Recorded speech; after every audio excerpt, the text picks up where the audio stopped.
up and welcome or welcome back as the case may be. So, of all the adventure bikes I've ever ridden, which is the best? Now, it may come as a surprise to some of you that I am actually a big fan of adventure bikes.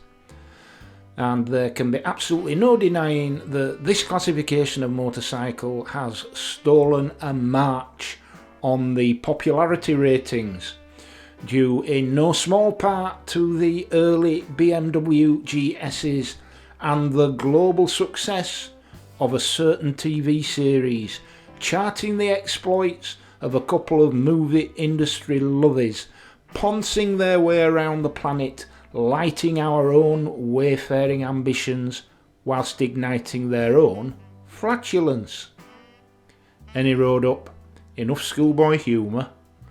The success of the adventure bike is now manifest at every turn in the modern motorcycling zeitgeist, and it's not hard to see why.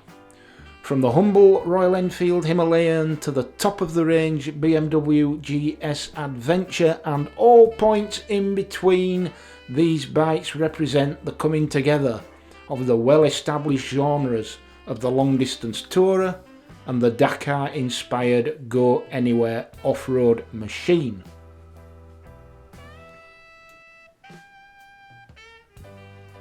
Now, whereas few adventure bike riders are ever likely to see off-road endeavours quite on the scale of my fellow Yorkshireman Lyndon Poskett in Races to Places and Jamie Robinson in Moto Geo, the knowledge that our chosen steed might be capable of such a feat, should it be needed, brings a degree of comfort to those of us who have travel ambitions beyond the local cafe. Now, I can't claim to have ridden every adventure bike on the planet. Apart from anything else, exactly which bikes are captured by the term is open to some debate. And although few would dispute the rights of the BMW GS, the Triumph Tiger, the Honda Africa Twin, KTM Adventures, Ducati Multistradas and others to claim the title, there are other bikes which occupy something of a grey area, such as the Kawasaki Versys, Suzuki GSX 1000X, Yamaha Tracer and others which sport adventure bike styling but probably lack true off-road ability. Of course, you don't have to splash out on an adventure bike to be able to take on the odd unexpected damp field, muddy track, gravel road or stretch of pothole-mageddon which might be encountered whilst on tour. Most regular road bikes will cope with such terrain with a little care and restraint. In fact, it's in these circumstances where weight, or rather a lack thereof, is your friend. Something I've come to appreciate more and more since transitioning to smaller and lighter bikes in recent years. That said, my exit from a steep, wet grass bank on a BMW R12 50 RT at the 2022 Wildbad Weekend was completely without drama. Well, let's face it too, that an entire motorcycling support industry thrives on the sale of adventure riding gear, in much the same way that the modern classic genre is supported by an endless array of retro and vintage clothing and fashion accessories. Now, will cream-coloured seaman's socks turned over the tops of Wellington's compo style ever become fashionable again? Just a matter of time, you know.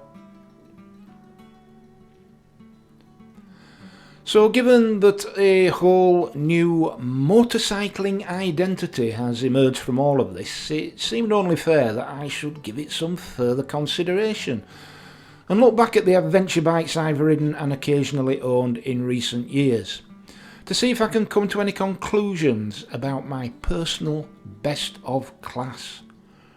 So my shortlist, such as it is as follows.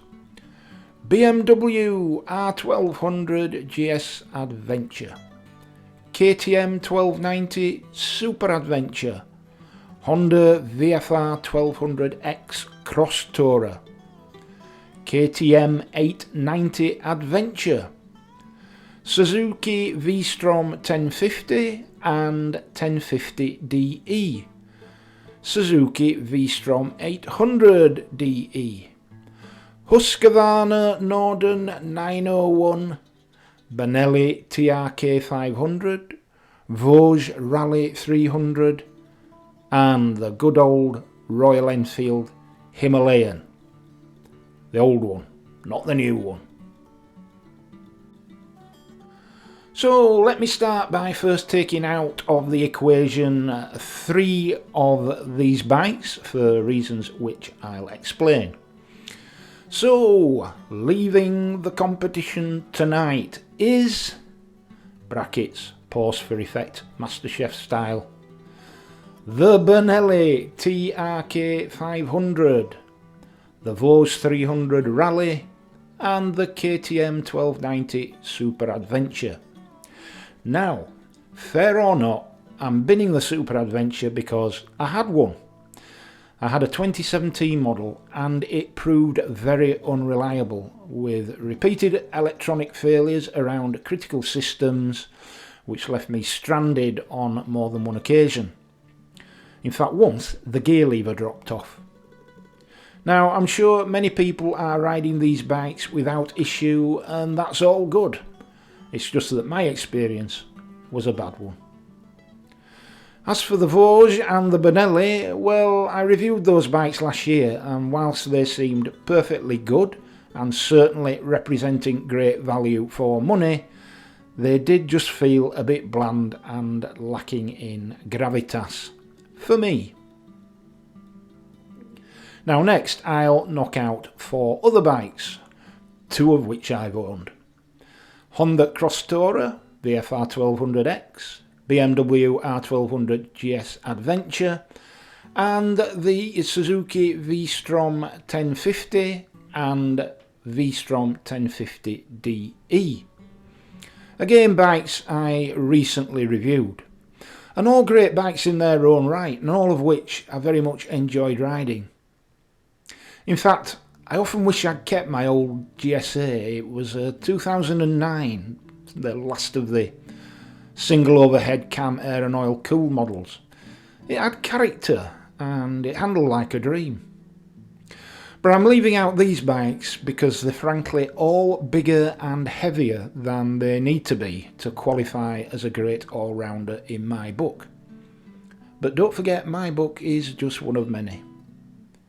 The 1050DE is a great, fantastic, beautiful looking, but very tall bike. The standard 1050 is a bit more manageable, but again, still bigger and heavier than it need be. Next out, reluctantly, are the KTM 890 Adventure and Husqvarna Norden 901. Now, these are essentially the same bike in different clothes. I love the looks of the Norden. In fact, the Expedition model is absolutely drop-dead gorgeous, and if looks alone were the deciding factor, this one would win hands down, no question.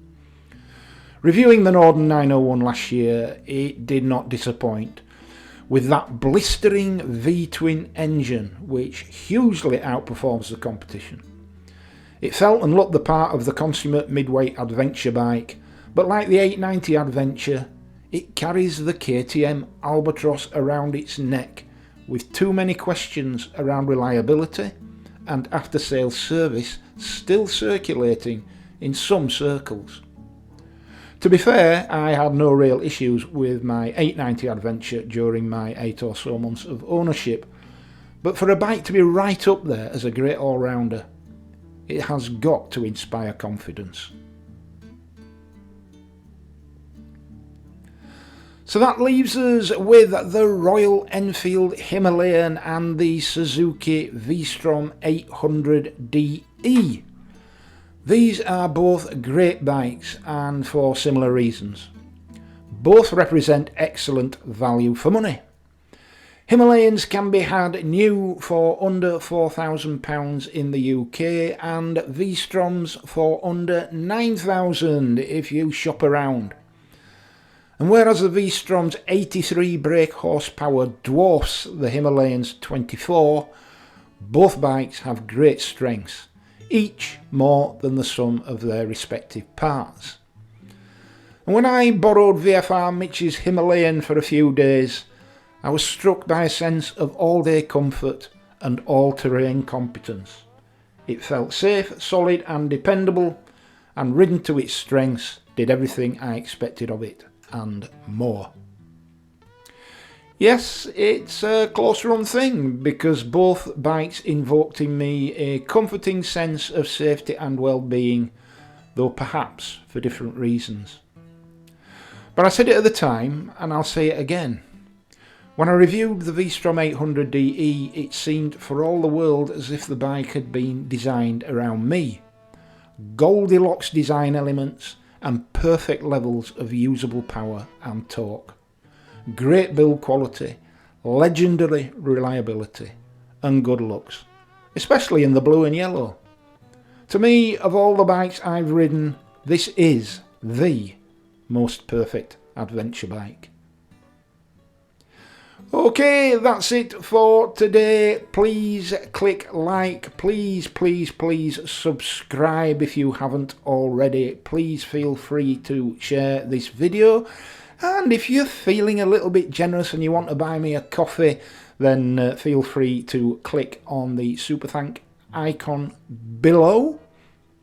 And until the next time then, ride safe, be kind, and I'll see thee. Yeah, I have to say, this bike, it fits me like a glove.